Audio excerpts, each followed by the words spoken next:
Now then, people, welcome back to the Just Joe Football Show, and it is time for the Midweek Fix. It seems like an absolute age since we've done one of these. Obviously, I was at my brother's 40th birthday last week, and then this week we had the game, and then Thursday, I don't know. Well, we've... what's going on here? I can hear myself coming out. That's supposed to be muted. Got to check. Basically, I'll explain it to you. He's fobbed us off. He's got a new show now. He's like, you know what? This Lewis guy, this James guy, get out of here. Yeah, that's not true, man.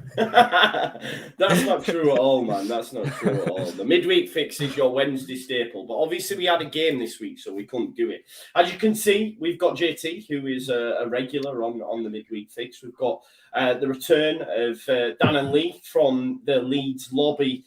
And a debut for me, what is podcast royalty? I thought he was known around these parts. These guys don't even know who he is. It really, really hit me there, man. I was like, what? But it's return of the Mac, Mr. Gary Dinglebert. Dev, how are you, brother? Are you okay? Yeah, I'm good, mate. I'm good. Good. I'm glad you're here with us as well. And Lee, do you know what, right? Just looking at this, you have got possibly the best teeth in the Leeds YouTube scene, I think, mate. Looking at it. Has Jurgen Klopp given you his number, mate? Hey, Somerville's not a bad set. Yeah, he has it. Bit of veneer action. They're good, man. They're good. I need to... Yeah, we'll talk after the show, mate. Blinding me, mate. I need to get my goggles out. But what we're going to do, folks, plan of action, we're going to touch briefly on Liverpool and Bournemouth because obviously we've not done a midweek fix. Between that, we're going to have a little chat about the Carabao Cup. Are we actually that bothered, and who impressed us from the under-21s that were used? What does it mean for Harrison, Click, etc., missing out on the World Cup? What happens in January? And we're obviously going to talk about the 49ers takeover as well, and then getting their ducks in a row and obviously getting the cash ready to make the moves. And we're going to talk about Sourceville as well, because I recall at the beginning of the season, you know, me, you, Max, Lewis, we were having a bit of a debate around players and who's going to be the best youngster. And, you know, I was backing my guy, and you guys all said he was arrogant, he was too flashy, he was making montages of himself. So, you know, I don't know what's happened, mate. You know, yeah. We didn't have Willing Onto at the beginning of the season. I've actually come out and made a public apology on Twitter. Not that Somerville is like following me, but listen, I was wrong. I didn't rate him. I didn't think he would cut the mustard, but I was wrong. Yeah, he's looked different gravy, and I think he's the first Leeds player to score in 3 consecutive games at his age since Alan Smith. So he's in good company. And the less we speak about Alan Smith, the better. But see, I'm not about that. I still love Alan Smith. Well, Alan Smith, no. I do. I'm sorry. No. You can't make that change. You can't. Did you hear the story as well? After we got relegated, he went and he met this kid. So he was driving home after he got relegated, and there was this young fan, and he met him, had a picture with him, and spoke to him. And he was basically like, "You're our best player. You're our prize asset. We know you're gonna go. We're getting relegated, but just please don't go to scum." Had a word of him. He's like, "Nah, never, mate." And what happened, mate? Listen, I'm not. One week later, the sell-on fee to Leeds. He got quite a big sell-on fee, and he actually gave the sell-on fee to Leeds. Yeah. To help us listen, people in the chat are going mad, and people will. But for me, growing up as a young kid at school, like Alan Smith was the boy, or like he was the one. And look, would he have gone to Manchester United had we have never? No, he wouldn't have. But listen, but of all the clubs, mate, of all the clubs, I don't know. Anyway, like Calvin, I got nothing against. Rafinha, I got nothing against, but. I mean, what can I say? I'm not that I was old enough to actually watch Alan Smith play properly, but, you know, still burns. No, I get it. I do get it. Right, okay, let's... we'll start with you, JT, actually, Liverpool, Bournemouth, and the reason we're going to, try condense it, because obviously we don't want to be here all night, but the reason I mentioned Liverpool to you is because you actually predicted that we would win the game, so... I know. Shock horror. You know, I rarely ever predict that. When I do, you know Leeds are going to turn up. And, man, we crushed him. I told you, man, Jesse Marsch is a big team player. He's a big team player. He turns up against the big ones. And again, you could argue because we don't have much of an attacking style, but we do have that counter-pressing style against teams that open up against us. Yeah, we were quite lucky that Darwin Núñez had an absolute shocker, mate. That guy, biggest fraud of the century. I don't know how he didn't put a couple of those away. Haaland. Huh? People were comparing him to Haaland at the start. I know, it's absolute disgrace, mate. Haaland, Leeds fan himself, who's actually going to be coming down to Ellen Road very soon, according to Al Calvert-Phillips. But, I mean, come on, man. We look different gravy, man. On the counter press, I can't believe we didn't put a game away earlier. Bamford, I was losing my nut with that, man. This guy, how he only can use one foot, it bemuses me. When you're a professional footballer and you train every single day, but yet you can't use your right foot, and it's happened. It cost us against Arsenal. We did the same thing. It almost cost us against Liverpool. I thought when he missed that, I was like, you know what, this just isn't going to be our day, is it? It's going to be one of those days where we have all the chances, all the opportunities, but man, Nonto comes on, changes the game. And again, I recall us having a little conversation the other day about should it be Perkins that comes in? Should it be Nonto that comes in? Should it be Joseph? And I believe I was the only one that said Nonto. I mean, I don't know about that one. And wow, man. Mate, do you know what it is though, right? I can never take you seriously because you always say Junior Firpo's the best left back in the Premier. Even a broken clock's right twice a day. Exactly. That is true. That is true. Sean Ely says, I was the same. Joe loved Alan Smith. There you go. Plenty of love for him in the chat as well. But it's limbs, though. Like, to score a last-minute winner like that. Yeah. You could just feel it, though. And it's like, again, the Bournemouth one. I don't know. Again, with Jesse Marsch, ever since he's come over, I never think Leeds are out of it. We have that fighting spirit to come back and nab a last-minute winner to keep ourselves in the game, keep ourselves hungry. I don't know what it is about him, what he's got them like mentally attuned to do, but they look like a team of warriors, man. And man, I was creaming my pants when that happened. Sourceville, Chris Saucio, Sourceville, never in doubt. Best youngster in the Prem, man. I'm telling you. Although Nonto's running them close. Slow down. Gaz, he doesn't, mate. It's too quick. Gaz, bring us back down to earth. JT is the resident hype man on this show. What are your thoughts though, Liverpool Bournemouth? See, I wasn't overly infused with Bournemouth because I thought we were rubbish, but it is what it is. First half bad, second half good. Yeah, I think mate, Jesse Marsch is coming for some stick this year, and at times you've sat and scratched your head about substitutions, but you go to a place like Anfield and there's going to be an element of you riding your luck. You're playing against a team like Liverpool, and I thought that he set up in a way that made us defend well. Yeah, we rode his luck at times, and then I thought that as JT said, the substitution of Nonto, knowing that the game's stretched, knowing that they're going to keep trying to push on because they're playing at home and they've got to go up front foot. Then you've got a player who's, shit off a stick over 10, 15 yards. I thought it was an inspired choice. And then obviously, fair play to Crescencio Somerville. I was one of his critics towards the end of last season and sort of early this season. And he takes that goal, in the dying embers at Anfield on the biggest stage on the eve of his birthday, an absolute aplomb. So, fair play, man. Fair play to players. Kept digging in, kept working hard, kept believing in the system. And it's obvious, I think, from the last few games that the players still fully believe in what Jesse Marsch is trying to achieve, even if sometimes, including myself, the fans don't necessarily agree with that. And at Bournemouth, as Dan said, I think it were a game of two halves. And first half, we were absolutely woeful. And I'll be honest, I thought this could really be 5s or 6, and that probably spells the end of Jesse Marsch, despite how much they've said that they're going to back him.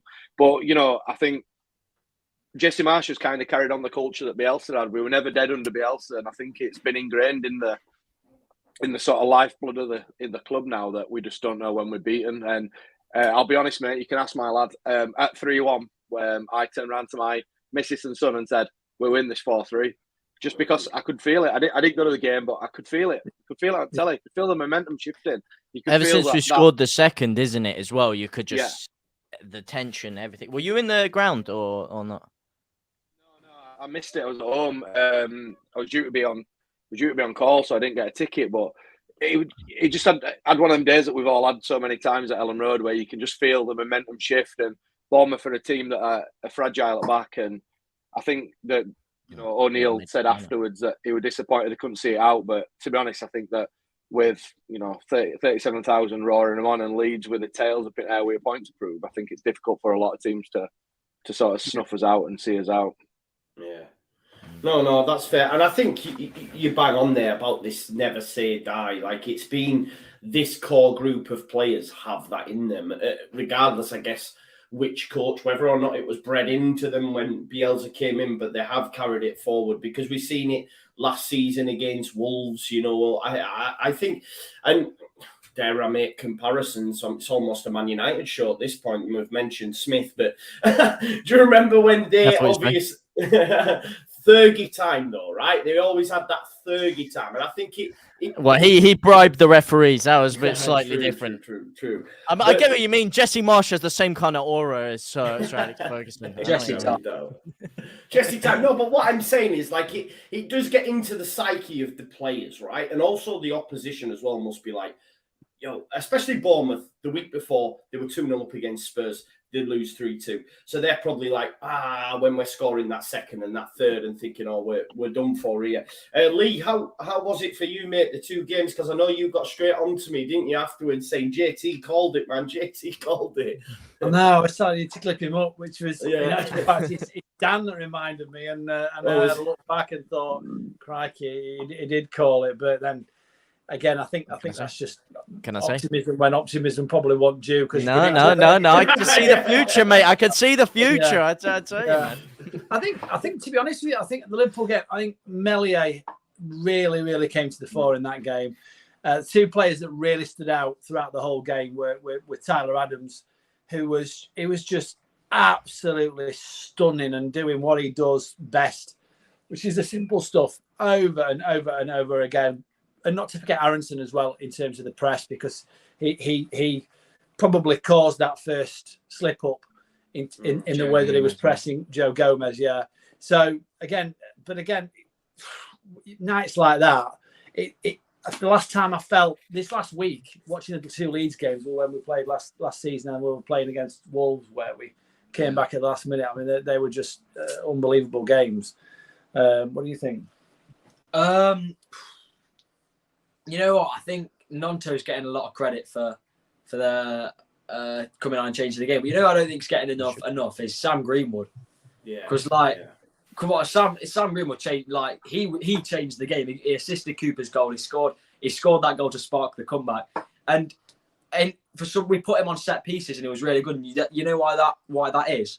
His relationship with Mark Jackson, and the fact that Mark Jackson is now in charge of the set pieces, and the fact that he's been under Mark Jackson for the under-23s the last 3 seasons, and he's picked that up, and I think that he could possibly be the answer to the set piece problem that we've got. We didn't have 2 men on the set pieces. That was in terms of Liverpool. I was literally saying to my dad, Alisson's a really good keeper, but he's clumsy as well. Like, he gives away penalties that he doesn't need to give away by going for the ball too much, and he's got an insane distribution. Absolutely. He's the only keeper in the Prem that scored a goal. And he's also got something like 5 assists for Liverpool or something. But he comes off his line too much to try and collect the ball. Literally, just as I said that, Aronson presses Gomez. Gomez passes it back to Alisson, but Alisson's come out too far, and Rodrigo scores. Do you blame Alisson for that one, or Gomez? I blame both. I think Alisson. He was coming for it. That is some Stevie Wonder vision from Joe Gomez. I don't know what he's looking at there. Can you give some credit as well for the positional awareness of my guy? Yeah. But it's interesting. Positional IQ of dreams, mate. No, it weren't positional. Striker's finish. He was alert. If you watch it as well, do you see Van Dijk? Van Dijk's there napping. Yeah, he's taking some of the props and he's half asleep. Rodrigo just completely pushed in there. Bro, he's sharper than a snake. One sec. JT, right? Why? Alert. You got that man's name Rodrigo Moreno, because he's the best striker in the Prem. Yeah, exactly. See, look, why great minds think alike. All right. Actually, I have some stats. Some stats of Rodrigo. Oh, he's rubbish, is he? He's rubbish, is he? Okay, it's just let me compare him to. Let me compare. All right, 12 appearances. Alan Shearer made a career out of tap-ins. If you can exactly. All right, yeah, it's a bit harsh on Rodrigo. Listen. 7 goals in 12 games. How is that a bad return from a striker? Listen. Everyone's hyping up Almiron, right? But I don't get the fact that Rodrigo's played I think he's played 2 or 3 less games than Almiron, and he only has 1 less goal. So don't hype up Almiron about the player of the season and he's gonna have a breakthrough season. But Rodrigo's different gravy at the minute. Right. He is. And you know what's funny? You know how everyone says Bamford? You know how Bamford's meant to be the creator, the guy who creates chances for other people? He's created 0 big chances for other people this year. Yeah. Rodrigo's created 2. Rodrigo's missed 2 big chances. Bamford's missed 9. Everyone's saying he scored a penalty. Let the young lads have their moment. Let the young lads have their moment. Everyone's saying, like, he's scored 3 and 3, but like he scored a penalty against Bournemouth. First thing, just because it's a penalty don't make a difference. I mean, we saw Bamford take a penalty against Arsenal; it was woeful. But also the fact that even if it's a penalty, we know Rodrigo's a confidence player, and if he gets that confidence going, and if he, much like Bamford, if he gets on a run of scoring goals, then he finds it hard to break that run. We saw it at the start of the season. We saw it towards the end of his first season. Once he gets on the form of scoring goals, he stays on that form for a bit. So the fact that he scored that penalty and now he's thinking, I've got 3 and 3. He sees the net and he sees it big. He can smell it, can't he? He can just smell goals. You know, when you get a taste for it, and you're hungry. On that form now. I think there's a few things I just want to point out. The first thing is this. Last time we did a midweek fix, Leeds, we couldn't see where the goals were going to come from. And now we're in a situation where we're starting to see different players weighing in. And we actually look like a team that can score now. That's the first thing. Second thing, JT, you said how many big chances has Bamford created for another player this season? He created a chance in that Liverpool game by the ball. For Liverpool. It just literally hit his foot. Because it was a woeful Wait, who? Yeah. Wait. Bamford, what? His own chance? Oh, that. Oh, right. Yeah. That I wouldn't call that creating a big chance, mate. That is. No. I know. I was being facetious, but again, you talked about Greenwood with the free kick. We had quite a number of free kicks and corners and various things in that game last night, where Harrison. Goodness me! I mean, like, I wanted to ask you about that as well because you were talking about him before. I'm all on talking over JT. We aren't talking over you and all. Goodness me! Right. So he took a free kick. Harrison took a free kick. He took a free kick and he must have hit the corner flag. I mean, it was awful. And then Greenwood come on and took a free kick, took corners. I think he took a free kick in a corner. It's the first time we actually put the ball in the box and looked like one of the best free kicks Leeds have taken all season. But then we're back to letting other people come in and Joseph taking free kicks. And I just don't understand why, if you've got Greenwood on the pitch, I mean, literally, we were scoring goals from corners. We've not even beat the first man most of the corners we've took this season. Why Greenwood isn't now somebody who's, if he's on the pitch, should be taking free kicks? Because that's one of he got an assist in the game against Bournemouth, and you know what I mean, and he got a goal as well. What a goal that was! Was a set piece specialist, isn't he? I mean, even when he first signed for Leeds, his first youth game, he whipped a free kick top bins. Harrison, I mean, you're right. The guy either hits it into the first man or he blasts it into Rose Ed.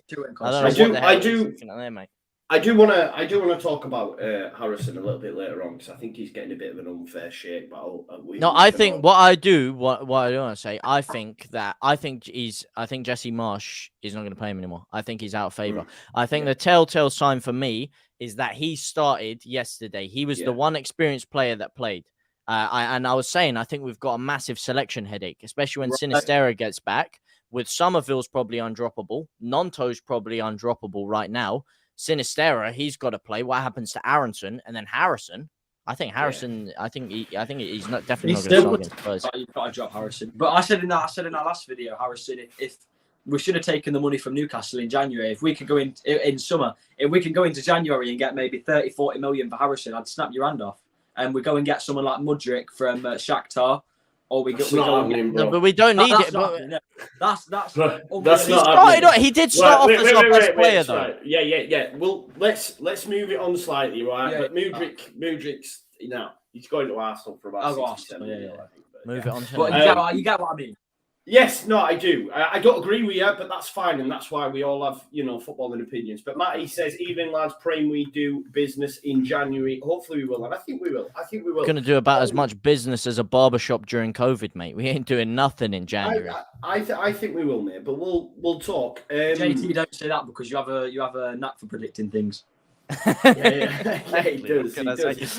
Just on Gaz, because I know you've been sat there quietly, just taking it all in. It gets a bit mad, does the midweek fix. Just on the Rodrigo stuff, mate, because I just want to get your opinion on it.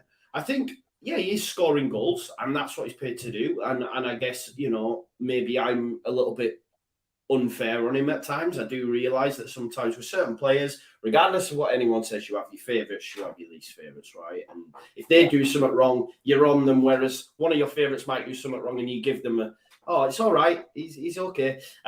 But for me, Rodrigo's all-round play, I think we're worse with him I know this might sound really mad, but I think we're not great with him in the side. Everything else outside of him putting the ball in the back of the net. Well, he puts the ball in the back of the job. Go on, guys. The great riddle that is Rodrigo. I think the first thing I would say on Rodrigo is that the price tag and the fact he won number 9 for Spain a few times hangs around his neck like a sort of a heavy burdened weight. I do think he's a 9. I don't think he's a 10. We've seen him drop into them areas away from the 9. He's sometimes amazing and then sometimes appalling. It's not very consistent. But do you know what? Like JT said, you can't really knock his goal return this year in the Premier League. And at the minute, he is arguably the only 9 that we've got. Bamford's made of candy floss. Gellard is quite out of form. My personal opinion is. So really, he's all we've got, and he does know where the net is, and he does score in fits and starts. I think the frustration comes from fans with Rodrigo is that, like you said, Joe, his all-round play sometimes can be lacking, which is what causes the frustration. He seems to, when he's on it, be the Spanish international we thought we'd signed, and then when he's not quite on it, he's like the player where you go, "Are we really spunk 30 million on, or 27 million, wherever we were, on a player like that?" And I don't know, it's difficult, but I think the thing that you've got at the minute is he is essentially the only number 9 we've got in my view at the moment. So we've kind of got to stick with him, and his goal return is decent. His attitude sometimes being brutal pisses me off. Sort of mumping about, he can get a real sad on. But what I would say is a lot of top class players get sad on, and sometimes us as fans we take that as a disrespect to us. But a lot of time it's him probably being a bit mardy with his own performance. I would imagine. It is what it is. We've got what we've got until January at the very least. And to be fair, you can't knock his goal return, and at the minute he's all we've got. So in my view, he's got to keep playing as a 9. Yeah, I think that's fair. Go on. You say that we play worse without him. Yesterday, that's just my opinion. I know, but I mean, yesterday without him, we looked horrible offensively, man. Yeah, with Joseph up front, with Gelhard up front, we did nothing, man. There was no movement, no link-up play. And again, third ball play. That's the problem. I do think, right? I think the difficult thing at Leeds United currently is, and this is for another time, is just that we have too many different profiles of striker. They are all different, and it's so hard to find continuity in play. Like expecting Joffrey to come in and just warm to that 9 in that first half. He looked lost out there, man. And then people are hammering him. But I think, and again, and this is, we'll move it on now to last night's game. Obviously, 2 fantastic wins in the league. We moved to the Carabao Cup, but I think, just like Joffrey, I think I'd have preferred like Perkins and maybe him behind, but it seemed like Joffrey was the 9 for large parts. I might be wrong though. I see things differently. Did you see anything good about Perkins really in that game? Yeah, I enjoyed him. I thought Mateo Joseph for me was the better of the 2, but I know that that's not everyone's opinion because I noticed that on. I mean, yeah, I thought in the first half, Mateo Joseph out on the left was great. I really, really enjoyed him. But I do want to talk about Jack Harrison because it has been wild for me as a fan to see all of a sudden people talking about wanting to sell him. All right. Get rid of him. He's gash. He's done out here. All this sort of stuff. And I know football's reactionary and I get all that. But I think personally, Jesse's doing him a disservice. And what I mean by that is the man cannot play on the right. I don't know why we 100%. 100% out there. You know, Lee, because if we're being honest, mate, start of the season, he's playing out left. All our attacks are coming down the left. And there was nothing coming from the right. Nothing at all. It was all coming from the left. It was all coming from Jack Harrison. He was flying. Sinistera then comes in. And again, maybe this falls on the recruitment policy. Why are you getting another left-sided player when we've already got a left-sided player? Had we brought Gakpo in, he also played off the left. So is that more a question of Victor and the recruitment saying, why are you stockpiling in one area? Because now what we've had to do is move Jack out to the right to fit Cine in. And Jack's actually worse out there for me, Lee. It's surplus to... I hate to say this, right? Yeah. I like Jack Harrison. I've liked Jack Harrison throughout his time at Leeds. And yet it does come... You know, he didn't do anything right last night. Literally, there's nothing he did right last night at all. I mean, he took a shot on goal and it's one of those where he probably went for a throw-in. You know, it was shocking. He took a free kick and what is he doing? You know, it's one of those things where when he's bad, he's Firpo bad. I can say that now he's gone. But the point is, it does play well on the left. The problem is, if Sinistera comes back, you fancy Sinistera over Jack because Sinistera is more likely to score you a goal. He's more likely to do something special. And that's probably because Sinistera is going to cut inside, being an inverted winger in this system. So the problem is with that as well. Nonto is clicking on and playing so well, and is looking like a viable backup or a viable option off the bench. Should we take Sinistera off? On the right-hand side, of course, you've got Somerville, who's in the form of his life, and obviously Jack Harrison can't play on the right. Aronson also can play on the right. So Jack Harrison is looking at this moment in time like he might be, if we can get good value for him, he might be surplus to requirements if we can spend that money on a striker. Can I just, obviously, Joe, you were saying a few minutes ago, obviously, about, we have favourites and you know, like, if someone's bad, then it's like, you can't bang on about Llorente not being able to fit Marsh's system and not playing well because obviously don't fit Marsh's system of playing it around the back. Same with Firpo, doesn't fit Marsh's system in my opinion. Same with Phillips, didn't fit. I see JT's face. Same with Phillips, didn't fit Marsh's system. And people all bang on about saying, Adams is better than Phillips because Phillips didn't fit Marsh's system and all of that. You can't then say Harrison, we should be playing on the left. He plays where Marsh plays him to make room for players like Somerville. If he doesn't fit Marsh's system, because Marsh plays inverted wingers, Marsh isn't gonna bend his system for that, much like Bielsa. So if he's not gonna fit Marsh's system, then he's not gonna fit Marsh's system. But like I've just said, if you play him out on the left, as we've seen at the start of the season, because he wants inverted wingers, he doesn't want crossing wingers. But here's another thing. The problem you've got as well is with Jack Harrison is Bamford's playing badly. Because here's the thing, right? Here's the thing. You've got an option. You've either got Cine, who's an inverted winger, who's going to cut inside and score your goals in the absence of a striker who can finish right now. Or you've got Harrison, who's going to get to the byline and cross in from the left. We've seen countless times the way he's able to put the ball across the box. Problem is, Rodrigo doesn't get into those positions, and Bamford continues to cow his ass with a banjo at the minute. So the problem you've got is that Jack Harrison, what is he? Because on the left, he's not an inverted winger that's going to cut inside and shoot. And on the right, his decision-making ain't quite there. I mean, how many times did Ayling go past him last night? And the natural ball was out to Ayling to cross. And that's the idea of being the inverted winger is that you play the ball out to Ayling so Ayling can cross because you're obviously on your wrong foot. And he didn't do either because he's not switched on. He's not playing it as he should play it. So he's not fitting because if he plays on the left, Bamford ain't scoring, and Rodrigo is positionally good enough. He ain't putting himself into those positions to score. And if he plays on the right, he's not allowing his wing back to cross over. How can you say that Rodrigo only scores tap-ins, but then say he don't get in the positions to score? He's not scoring from the crosses that Harry.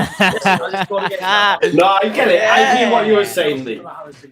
Yeah, he hasn't in the last 2 or 3 games. He's not in the. He's been missing. Well, Liverpool.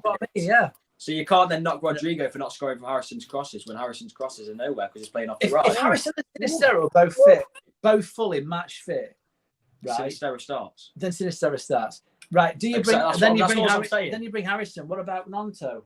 I don't bring Nonto on instead of Harrison. So Harrison. Well, that's what I'm saying, mate. That's what I'm saying. Is Aronson also surplus to requirements though? Who is sorry? Is Aronson also?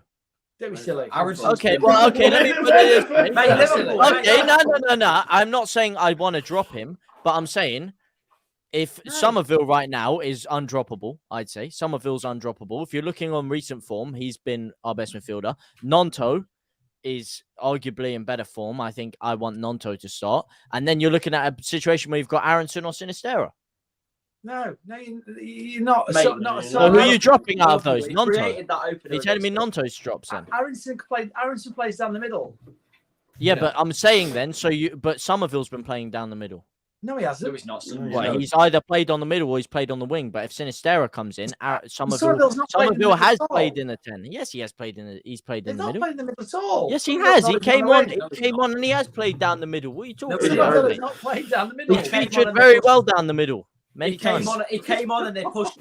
He's run down the middle. He came on. No. He has featured in the 10 when he's come on. Listen, so the thing is, I forgot his name. Leicester, he featured down the middle a bit. If you've got Somerville on the right, and you've got, say, Nonto on the left, you've got Aronson down the middle and Rodrigo up front, right? No, I'm saying, but when Sinisterra gets back, who do you drop? Aronson is a starter and fits. Yeah. No matter who's on the wings, Aronson is one of the first names on that team sheet. Yeah, but Aronson's arguably played better on the wings than he has in the middle.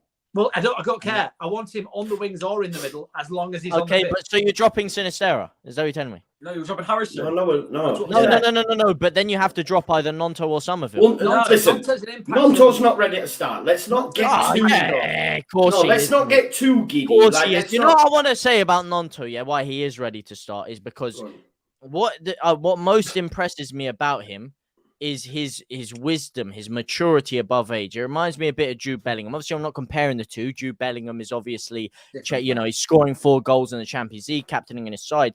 But for a guy his age, when he comes on against Liverpool, first of all, he's composed, he's controlled, he's slowing the game down. People are stepping off him. The flick round Milner sent him to the corner shop for a packet of quavers. He never came back, all right? Flicks it round in his head. Takes it down the byline, and what does he do? He doesn't panic. We've seen how many times players get there down the line, and they shirk responsibility. They just try and cross it in straight away without looking. What does he do? He looks up, played 20 minutes. It across the Bamford. The guy's played 20 minutes. What are you on about? He's done really well. What do you mean? What's that got to do with anything? What's that got to do with the price of bacon, mate? It doesn't matter how long he's playing. That's not my point. You're bringing in a completely different point. I'm saying what's been eating mushrooms, lad. Right. I ain't finished my point, all right? About we get it. Nonto's decent. No. And he did it again against Bournemouth. He did it again. Do you know? I'm telling you, if that was another player, I doubt we would have got that goal, because what he does, he not only picks the ball up from that deep, but so many people again. I've seen so many players, and I'm going to name names. There's a lot of people shirking responsibility out there, and that's what costs us, is people get there and they try and play the easy option. They try and shirk it off to someone else. There are very few players out there that will actually take the ball, and when there's the pressure on them, they'll accept making a mistake. And he carries on his run. He holds it off, and waits till the perfect moment to release it to Somerville. He doesn't play it off to Adams, which he could have.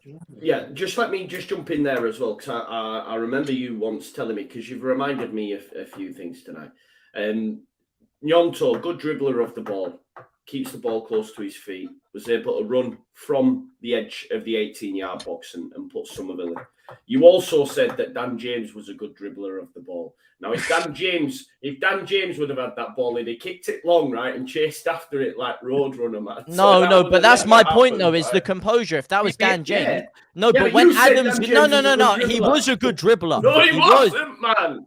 He was, but it's not Nonto's dribbling ability. It's his composure that got him that. If Dan James had got there, he would. I love Dan James, but I'm saying if Dan, when Adams gave him the first option down the right, if that was Dan James, he would have given it to Adams the first opportunity he had. Nonto turned that down in favor of still running with the ball, which is a very rare thing to do. When you play football and you've dribbled that much, your legs are tired, your head's tired, your first thought is, okay, there's pressure here, let me give it off to someone else. And very, very few people will actually hold on to the ball there. Joe, let me just get this super chat in. One and second. If you played football for at least one game, you would understand that. JT, be quiet, you man. Problem is with Jackie, there are better options with higher upside on his gun off the left, and he's not versatile enough to play off the right. I love Jackie, but he's the odd man out. Yeah, I mean, yeah, he's a Gaz, Jack Harrison. If Newcastle come in, do you look to sell? My personal opinion, with no absolute substance whatsoever, is that Jack Harrison probably funds our transfer business in January, if I'm being brutally honest. Yeah. Simply because a bit of a mixture of what's been said across the board, that I just don't think Jack's attributes fit this system. He tries to play on the right as this sort of inside forward, inside inverted winger, if you like. But by the time he's done his best work, he's either stifled that, he's made the wrong decision, he's made the wrong pass. There's sort of too much going on around him. And I've been a massive Jack Harrison fan over the time. I thought under Bielsa in the beginning of the season, he was outstanding when he fits the system. And at the minute, I don't feel like he fits the system. They also have some correlation between the fact that the last England squad got announced, he weren't in it, and his form disappeared off after that. Felt like when he was in with a chance of the England, at least a look in, we saw the better version of Jack. Even now, his first touches abandoning him slightly. I mean, I was at the game last night, and I spent a bit of time watching Jack. To be honest, I thought when he brought Nonto on, it had biff for Jack, but he just cut a frustrated figure. And as we know with Jack, and it's not a hidden secret, but he's a confidence player, and when he's confident, you get the best from him. And at the minute, he's not confident, and he's making mistakes, and he's not doing the basics. The best you see from Jack Harrison is when he doesn't really have much time to think about it. He gets it, it's out of his feet, he whips it in, or wherever from the right or the left. At the minute, because he's playing narrow in the transition, he hasn't got that. He's got to take 2, 3, 4, 5, 6, 8, 10 touches. And then it relies on a bit of magic to get him past, and he's playing in congested areas. I just don't think it suits him at the minute, the system at all, to be honest. I do think that he might be the make way for some transfer business in January, if I'm honest. To play devil's advocate there, you said you think he's a confidence player. Now, this isn't necessarily a belief I subscribe to, but a lot of people have been speaking about. Do you reckon his head's been turned? Do you think that has anything to do with it? Do you think he really wanted that Newcastle move? Like, how much do you buy into the fact that that's affected him? Do you know something? I don't massively buy into this sometimes, because it's a little bit of it's probably a thing created by fans. I do think professional footballers, to a large degree, try their best when they go on a pitch, but there's no doubt that noise and stuff swirling around them will definitely have an effect on them for sure. And I think that, footballers are honest enough, and they know the game well enough to know that Jack will know that this system doesn't fit him. So he will 100% be speaking to his agent saying, look, I'm struggling here.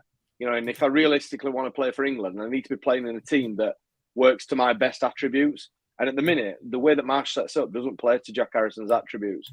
He needs to be starting the game and playing in the final third, close to the touchline, doing his best work. And at the minute, he doesn't do that in the Marsh setup. So as you said, JT, I'm not necessarily saying that he's had his head turned by some transfer rumours, but I do think that he's self-aware enough to think that this don't really suit me. So maybe I need my agent to get me to a club that it does suit if I've genuinely got the best chance of playing for England, which appears to be his aspirations. So I don't know. Another thing, that there were a few things that happened before his form dropped. I think the last good game he had really was Chelsea, and then after that he's been in no man's land. But after that, really, what I personally think is there's been a culmination of things. There's been the England thing. There's been the Newcastle links. There's also been the Gakpo links to Leeds, with Leeds really going hard for Gakpo on deadline day. Maybe that's sort of pigged him off a bit, because he's like, well, I'm playing so well, and we're after another winger that's gonna put me down the pecking order. So that's another thing. And yeah, I feel like there's a lot going on with it. Really, you can't put it down to one thing. No, I think I personally think. Sorry, Joe. I personally think a lot of people keep mentioning the Newcastle link. I think he'll go to Spurs in January. Yes, if I'm honest. I think. If he has a choice between Newcastle and Spurs, he's going Newcastle, mate. Spurs are terrible. They're tin pot, mate. We're going to slap them. Do you know how crap they are? Conte, most overrated manager I've ever seen. That club, honestly, mate, the only way you actually see them lift a trophy is to play against Leeds, because we'll press you so far, you go back into black and white when you can actually see them win something, all right? They're tin pot, mate. Spurs. So where does Jack Harrison fit into the Newcastle setup at the minute then? Doesn't matter where he fits. I'll tell you where he fits in. His wallet is where he fits in, and he'll be fitting in some fat stacks if he goes over to Newcastle. That's for sure, mate.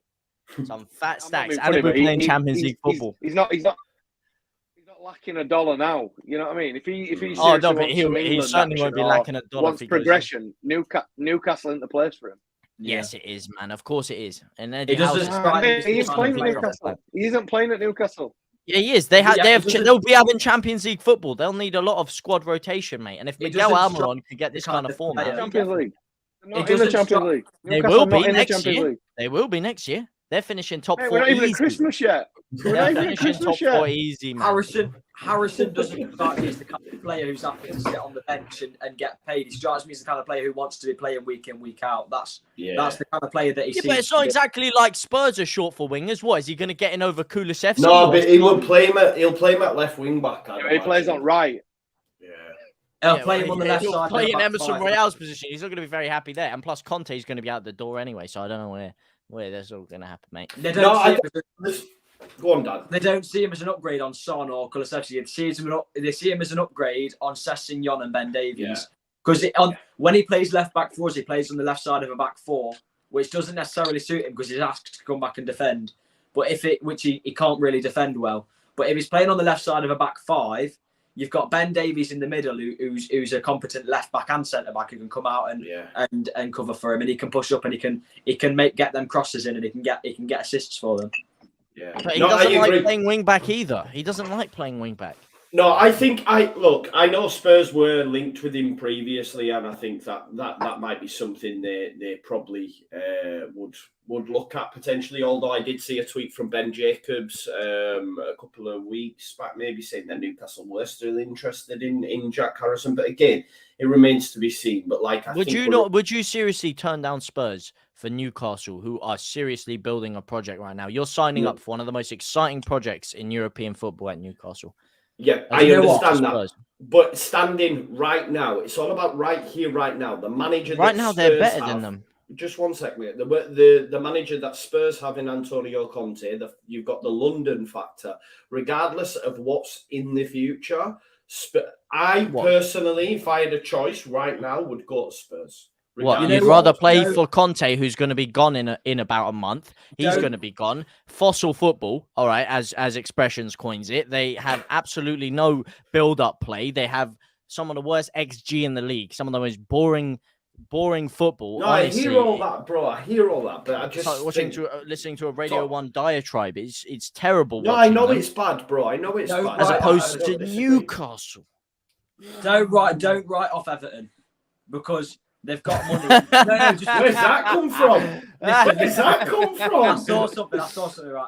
Don't write off Everton because obviously you got Frank Lampard, who absolutely as a player, and they've also got money. And if they sell Anthony Gordon to Chelsea for 60 million, as was going to happen on deadline day, but it fell through, Then you've also got Everton, who are going to have 60 million to offer up front for him, and Frank Lampard, who's compared him to Ronaldo before.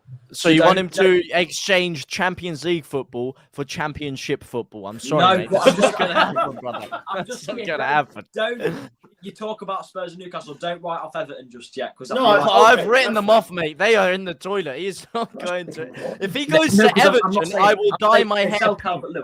If they sell Calvert-Lewin and Gordon in January, they're getting 100 million combined. Are they going to sell Calvert-Lewin to Vogue? The guy it don't matter. Arsenal are going for I don't think they will now. That's shit. That's crazy. Yeah, what they're going to sign Sean Dyche as well. 35 million for Calvert-Lewin and 60 million. Who's going to buy him, Dan? He's broke. Yeah, what, Vogue? He'll go to a big club and sit on the bench. He'll go to a big club and sit on the bench. $35 I'm not too sure. I think if Jack, just one last thing. I think if Jack does go, he's going to bear in mind he's going to see what's happened with Calvin Phillips and how he wasn't getting time even before he got injured. He's going to want assurances that he's going to be starting if he's going to be that's probably a reason why I wouldn't go Spurs maybe. Potentially, we'll wait and see. We will see what happens. Right, okay, we've got about 15 or so minutes left. So let's talk about the 49ers then. Let's talk about the news that broke yesterday. Gaz, I'll come to you first. Gaz is ITK, you see. He'll know. What have you got for me? What have you got for us? But obviously, the story broke yesterday that the 49ers are getting their ducks in a row, as it were. What do you make to the announcement, or I guess the leak to the press? You know, I listened to actually Sweatball earlier, and they were saying, is it just Rebecca Vardy just spraying some stories out there again? No, but like they were saying, is it just the paper wanting to get involved? Is it the Americans? Is it actually the board? You know, like, things are happening because obviously there's been a lot of sack the board. Disdain towards the board. Yes, sack the board. So let's put this good news story out there, if you like. Where do you stand on it, guys? And is it a positive thing for Radvazani to move on and 49ers to take over? So a fair bit to pick out of that. I'll start with Radvazani. Yes. So not to take away the amazing stuff he has done for the club. You know, we as much as we probably dislike to say it, we owe it in a large part to him, the fact that we're back in the Premier League. However, I do think that he's openly said that he can't bankroll the club. As we've seen, you know, you need serious investment in this division to even survive nowadays with the way that the money situation is. I feel that it's probably time that he hands over the reins to somebody who maybe can pump a bit more cash into the club. However, 49ers, the jury's out for me. Because so far, I'm yet to see anything good they've done. Come in with this big talk about, commercial input and, they've done this with their stadium over in San Francisco, all this type of stuff. What have we seen at Ellen Road? What's actually changed since they come in? What we're getting out of it, apart from the odd photo opportunity, us wearing 49ers shirts and all that type of stuff. But realistically, what have we actually seen? Now, I think the interesting bit is Peter Lowry for me. Peter Lowry is the man that's worth keeping an eye on. A billionaire in his own right. And the 49ers, we've got to remember, it's the 49ers enterprise. It's not the 49ers. It's an investment vehicle, if you like, that's obviously got the name of the 49ers. But I do genuinely believe that Peter Lowry will be the man worth keeping an eye on. I think he'll be the driving force behind any sort of takeover. Do I think it's a good thing? Sure. The jury's fully out for me. I'd have to wait for the proof in the pudding.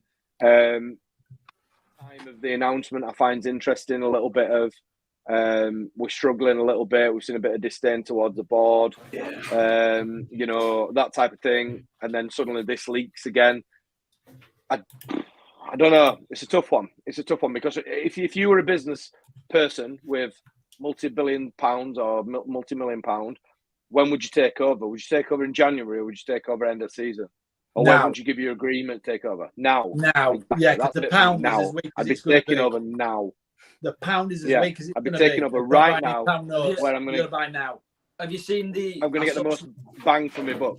Yeah. I saw something saying the money that they're actually buying, that they're actually planning on buying with, isn't actually their money. It's borrowed money. It's money on loans. So that's Same interesting. with every rich person, though, isn't it? Yeah, but Every what rich does that do? person What does doesn't that really do own in their terms of the financial stability of the club? If they're buying us out in loan money, then that's yeah, but that's what everyone does, though. That Radrizzani's got all his businesses tied up in loan money, loan assets. That's what all rich people do. I'm saying it's quite. If we're relying heavily on all of our investments coming in now from the 49ers, because you've also got to remember when Radrizzani came and he wasn't buying the club 100%. You've got to remember that I'm pretty sure it's a lot of the money that's coming in cost alone. We're not financiers. I don't have a clue how it works, does it? But I just well, if we want to learn about money laundering, we can talk a bit about that. I think the article said that they got the money ready to go, and what like James says here, leverage buyout is the basic sports purchase structure. So you think it's not anything too out of the ordinary. What's going down? I do. Go on, Gaz. Joe, just one on the. There's obviously a lot been made about the article. There's no direct sources from anyone. Business. Stuff from Sourceful. Business knowing people from America have said that this is happening. Well, fucking hell, I could write that article. You know what I mean, I bumped into somebody walking their one-legged whippet down road, and he said that the 49ers have just borrowed £100 billion and they're going to turn Leeds United into the next big thing. I was like, I'll be honest, to a degree, I'm sick of hearing all this nonsense. I'm sick of hearing all this. They're going to do this and they're going to do that and they're going to do the other. I've not seen anything from them. Just give us the Saudis. Exactly. Give us some Arab. Give us some oil. That's all I want. I'm not being funny, but we've had oil. Just bring oil. We've got the only skint ones. We've had the only skint Arabs in the whole of the bleeding football. I think the thing our owners have been shy. Mate. We had a manager with more court cases than fucking managers, man, and he sacked a manager every 2 weeks. Go on, Radrizzani's not going to stay the owner of Leeds United long term. He ain't got the stomach for it in terms of the amount of money he's got to put in. I don't think he's got the wherewithal and the know-how regards to the merchandising. I think he's actually very smart on that fact with the merchandising. I don't think he. No, mate. No, he's learned a lot from PSG. You got something like that, mate. You've got something like a 49ers in terms of some of the links that they've got in terms of merchandising. These guys really, really are experts in it, particularly in the States with regards to American sport and whatnot. They know more of what they're doing and can really maximise that. But you look at Newcastle United, who've just been bought out. They are a one city club. We are a one city club. Leeds United is massive. If you look at the internet traffic on all the Premier League football, we punch well above our weight in terms of internet traffic, in terms of the brand, in terms of the football, in terms of the history. Leeds United is a really, really big prospect. And now in America as well. So, yeah, and I think that there is that American link as well. So, for me, I think one of the things that's held us back with investment is in this last window in particular,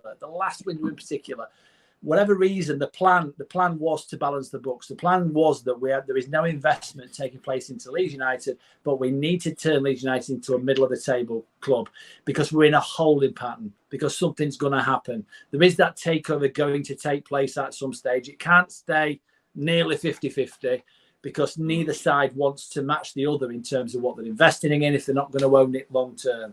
So something's got to change. Something's got to shift. And for me, if that's going to take place in 2023, 2024, when it was all written down, that's going to take place, that's nonsensical because the pound is as weak as it's ever been against the dollar.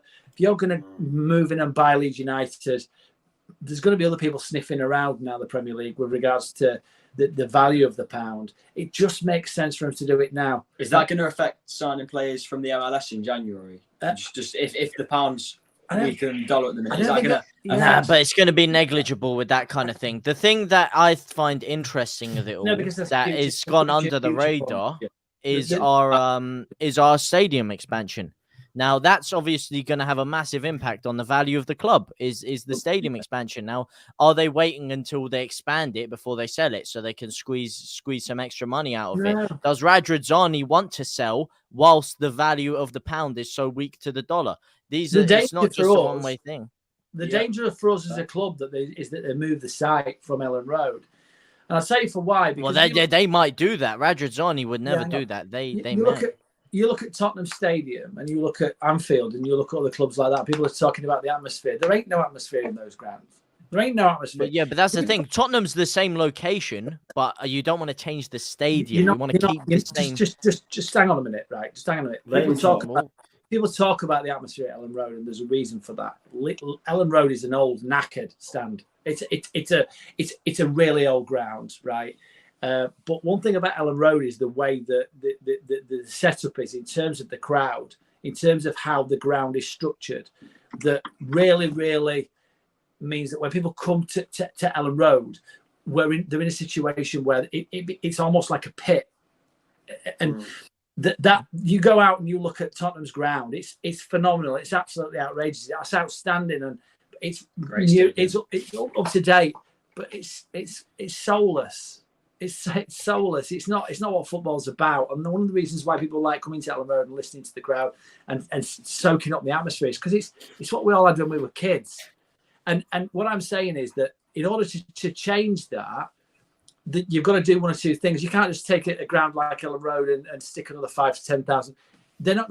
That's not the end. That's not the end in sight. So you're only going to spend so much money to upgrade that before you actually think about, well, is this really the best site for it?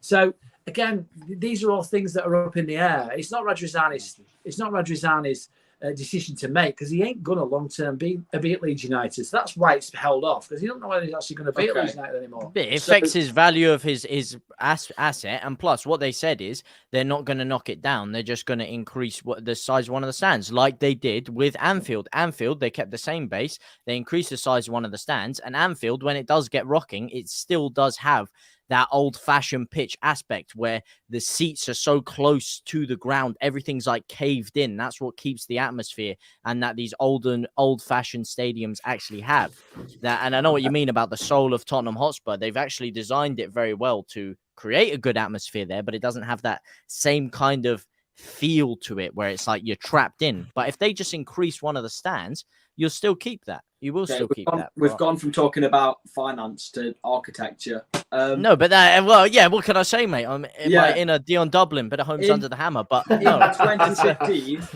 In 2015, before Radrizzani came to the club, and then again in 2017, we were on the cusp of being taken over by Red Bull, and we rejected them. We rejected the bid from them, because they wanted conditions. They wanted 3 conditions. They wanted rights to change the stadium name, to change the badge, and to change the colours associated with the club. That happened in 2015. There was uproar about it at the time. I was scrolling down just now and finding where I read it. That's really interesting. If you're on about them changing the location of the stadium or changing the stadium, it's quite relevant. Yeah, but they were upfront about it. Just because the 49ers aren't saying that they will doesn't mean they won't. I mean, especially a lot of fans, and me included, I have lost trust in American owners. I do not trust Americans with our sport one bit after what happened 2 years ago that everyone seems to have forgotten about with the Super League. Who was the driving force behind that? It was the majority of the American ownership that wanted to franchise the sport. Fulham have American big owners. clubs, it doesn't matter, mate. 49ers are a franchise sport. You think they would turn their nose up at making the Premier League or Leeds a franchise club? I've lost. I don't have faith that they wouldn't try a lot of something backhanded. For some reason, right? I don't know why, right? But there's a lot of movement with American football in general at the minute. You find that there's loads of American takeovers happening, like Chelsea, like Fulham, like Liverpool's American owners are selling at the minute. There's all the American players are making moves. So you're finding every USMNT keeper has moved this summer. You've had Slanina moving to Chelsea, Turner moving to Arsenal, Horvath moving to Luton, Stefan moving to Borough. There's loads of movement with American football at the minute. and I can't put my finger on why, but there is, and now you've got the 49ers coming in and trying to take over Leeds. It's quite... I think you're bob on, Dan, because I was going to pick up on what Lee was saying earlier about the dollar and stuff. I was actually listening to a podcast earlier on The Athletic. David Ornstein just chatting about the Liverpool takeover and all.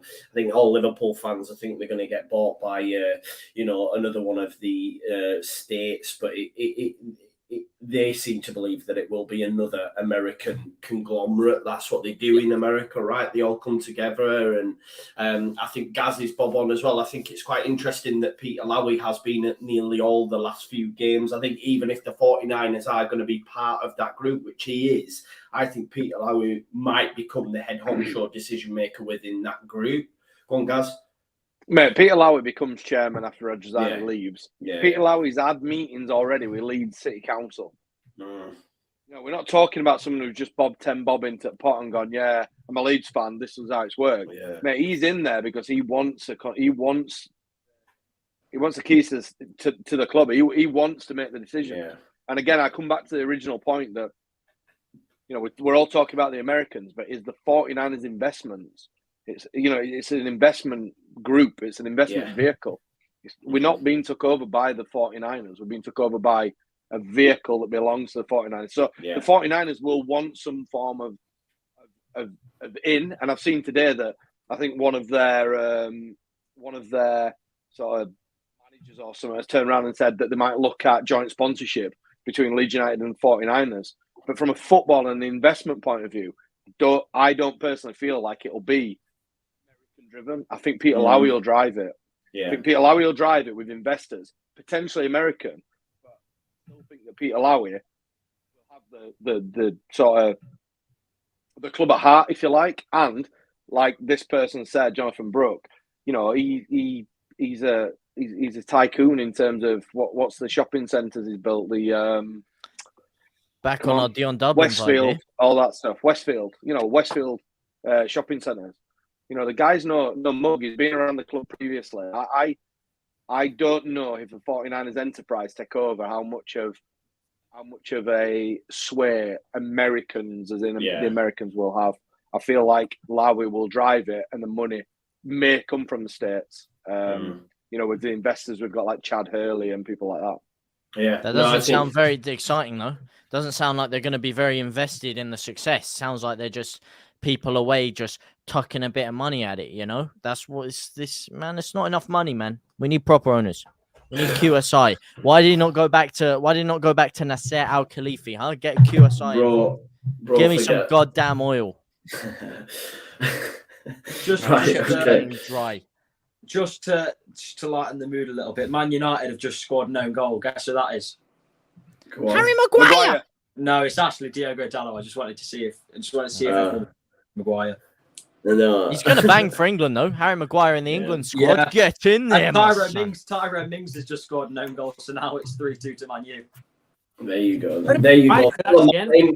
This World Cup. What's that? Sorry. He could actually end his own career at this World Cup. Who, Maguire? Yeah. No, I think he'll restart it. He played particularly badly. Where does he go from there? I'd take him at Leeds United. There's a statement. Okay, no, that's crazy. That's Villa Martin says. Villa Martin says there will be an announcement in October with completion in 23. You have to take it. Talking to a source. Here we go. ITK stuff here in LA for the last game at Brentford. I was also told about incoming signings. Who are they then? Villa Martin. He says the money has had to be raised through venture capital. My source was close to this process. Was he now? Was he now? Yeah. My source tells me Lionel Messi's on his way. That's what I'm saying. Tomato sauce. No, yeah. Villa Martin, he knows the... Sinisostra. He knows the deals. Right, we will bring that episode to a close. We have done over an hour. Thank you, everyone, for sticking with us. Big shout out to JT, of course, JT Live. Make sure you check out his YouTube channel. You've got the father and son combo at Leeds Lobby, and, of course, my good friend Gary, formerly of Talking Shut fame. No longer in the game, but making the odd appearance here and there, hopefully. Thanks, everyone. Has anyone got any final words? Anything they want to leave us with? Is Dan going to get his phone out and give us some information? Are we doing any kind of prediction for Tottenham? Oh, Yes, for we can Tottenham, man. Yeah, let's do it. Let's do it. I think we win the game, you know. I do. Finally, talking a bit of sense. Talking shot. Finally, you're not talking shit. Pardon my French. I don't think we're going to win. Personally, I think that Spurs are gonna come off the back of Forest. Conte is going to want to keep his job, and the players are going to play for him. And I think he'll never get sacked anyway, mate, bro. they're going to play hide and seek for him. That's what they're going to do. You know what I would love? Last season, right? We went to Spurs and we got battered 4-0, and that was the nail in Bielsa's coffin. That was what made the board sack Bielsa, right? I would love to go to Spurs and put the nail in Conte's coffin and have Conte sacked. But I don't see it. I think it's going to probably be 3-1 Spurs. My concern is that Diego Llorente had a good game last night. And my concern is that we're going to have two Cocks at the back. We're going to have Robin Koch and Diego Llorente. Cooper keeps his place. Cooper. I hope so. But again, failing just catastrophic managerial decisions. We go in there with the strong side and we play sensibly. I think Tottenham are there for the sake. Yeah, I think so too. What are you saying, Gaz? I think the interesting bit about Spurs is that they'll not the teams that we've done well against, Liverpool, Chelsea, Arsenal. They've been aggressively trying to have a go at us, which has suited us. Don't think Spurs will do that. I think Spurs will try and be solid, and they'll try and work on our weaknesses. I don't think they'll be stupid, so I think it'll be a tough game down there, if I'm honest. As much as they've been shite, and I'm just hoping that the traffic's gentle to me on my way home. Well, my question is, what weaknesses? Because I haven't seen them. What, in our side? No. Yeah. Left back. Oh, JT, man. Down. Well, we ain't got another hour to talk through our weaknesses. Wait, did you say you're going to the game? Tottenham are at home, so get me I've been clamoring all week. Who can get me tickets to this? Right, it's down the road. It's a stone's throw away. I will shave my hair off, give you my hair, donate it to charity, give you my kidney. All right. Are you a Southern softie? Damn right, I'm a London geezer. I'm a London geezer. Yeah. I'm a North Londoner. Yeah. The ends.